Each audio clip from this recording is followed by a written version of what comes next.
Hello साथीहरू, good evening. के छ सन्चैहरू हुन्छ सबैजना। आज कि म डिमार्ट गएको थिएँ होइन, घरको रासनहरू लिनलाई। कति सामान लिएर आएको छु के म देखाउँछु ल।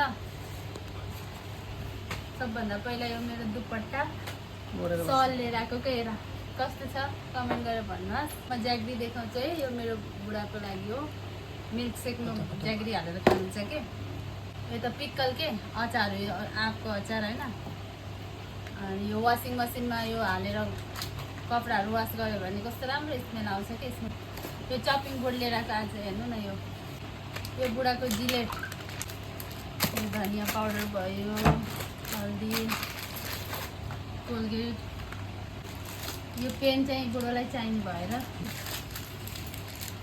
युज गर्छौँ क्या हामी चाहिँ। सल्ट भयो, किसमिस पनि लिएर आउँछ भनेर खाने। राति भिजाएर राख्छ अनि बिहान उठ्दाखेरि चाहिँ खायो भने कमजोरी हुँदैन अरे कि यो खानु।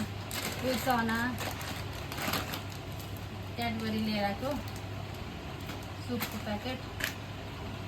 यो ओरल डेन्टको चाहिँ ओइल हो। चक्कु पनि लिएर आएको कि मैले डिमार्टबाट चक्कु लिएर आएको थिएँ। यो चक्कुमा चाहिँ खियाहरू लाग्ने हुँदैन कि, चलाउन पनि एकदम सजिलो होइन। गर्नु भयो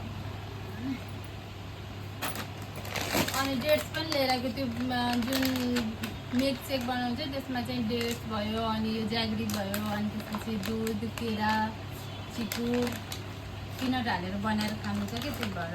अनि यो भुना चना पनि हाल्नु छ त्यही मिल्क सेकमा। अनि यो पास्ता चाहिँ मैले 2 टाइपको लिएर आएको। एउटा चाहिँ यस्तो, एउटा चाहिँ माइक्रोवेभ। अनि दाल चाहिँ हामी मिक्स दाल नै खाने गर्छौँ, सधैँ मिक्स दाल राम्रो लाग्छ मेरो बुढालाई। यो चाहिँ सुगर हो नि।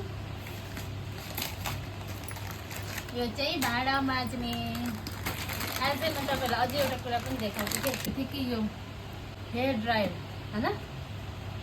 कति दिनबाट सोच्थेँ कि तर अब कहिले पैसा नहुने, कहिले अब हुन्छ नि टाइम नजुरेको त होला नि होइन। सबैलाई काम लाग्ने। रेट पनि एकदम मतलब मिलाएर लिएर राम्रो छ। यो समानमा पनि त्यस्तो हेभी छैन। भोलिदेखिबाट सर हेयर ड्रायर गर्नुपर्छ। राइस पनि लिएर आएको हेर। यो राइस खाने गर्छ, हामीलाई चाहिँ राम्रो लाग्छ, यो मिठो लाग्छ। अरू चाहिँ नेक्स्ट भ्लगमा मिलाउँला है। लाइक, कमेन्ट, सब्सक्राइब गरिदिनु होला।